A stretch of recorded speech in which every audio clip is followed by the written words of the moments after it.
much cardio should you do to lose belly fat?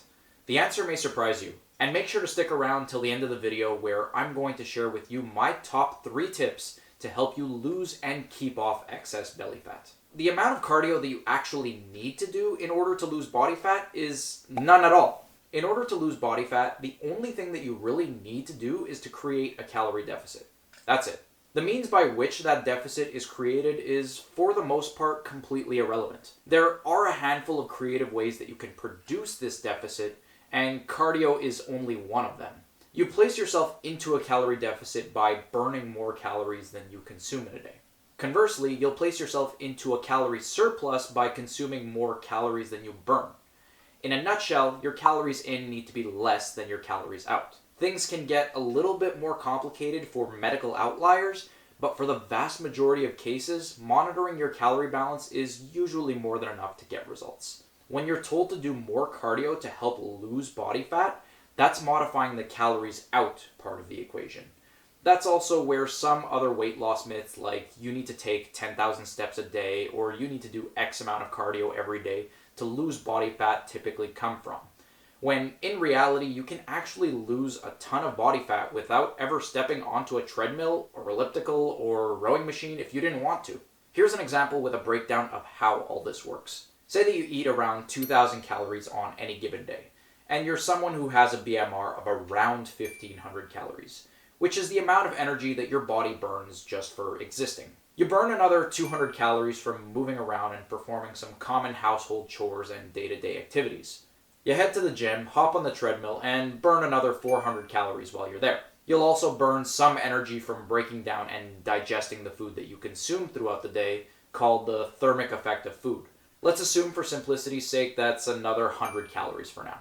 In total, you've consumed 2,000 calories, but after adding up everything that you've burned in a day, you've burned 2,200 calories. Because you only consumed 2,000 calories, this places you in a 200 calorie deficit because you consumed 200 less than you burned. By creating this deficit, you're forcing your body to draw from its existing energy stores and you'll lose body fat as a result. It makes sense why people often associate performing cardio with fat loss. It's probably one of the easiest ways to create a calorie deficit. However, in reality, you can manipulate either side of this calories in, calories out equation and still end up seeing results. Here's where things can actually go wrong if you depend on cardio for weight loss. Although cardio burns a lot of calories up front, it also makes you very hungry, which if you don't watch what you eat, can actually cause you to eat back everything that you just burned and more. Because of this, I would never recommend cardio for fat loss. I go for runs at least 2-3 times per week because it feels great, it reduces the risk of a bunch of preventable and chronic diseases, it strengthens my heart and lungs, and honestly the list goes on. Burning calories is not even on the list because I assume that I'm going to eat them all back anyway. Now, as promised, here are my 3 top tips to help you lose belly fat and keep it off. Now before we move any further, you may have noticed that all throughout this video I've been talking about losing body fat rather than belly fat. It needs to be clarified that spot fat reduction doesn't exist. You can't target a specific area to lose fat. So for anyone who dedicates a full day to crunches and training their abs just to lose belly fat, sorry to break it to you, but it's not going to work.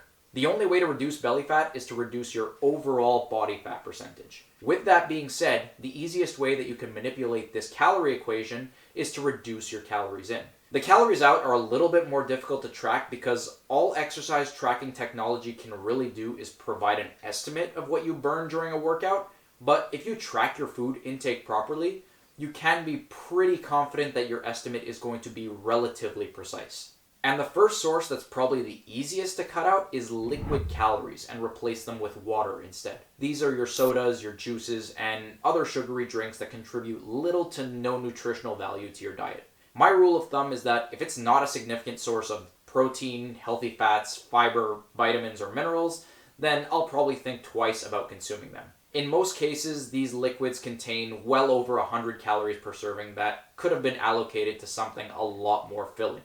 The next is to get enough sleep and minimize your stress levels. The link between increased cortisol and storing extra fat is still being researched.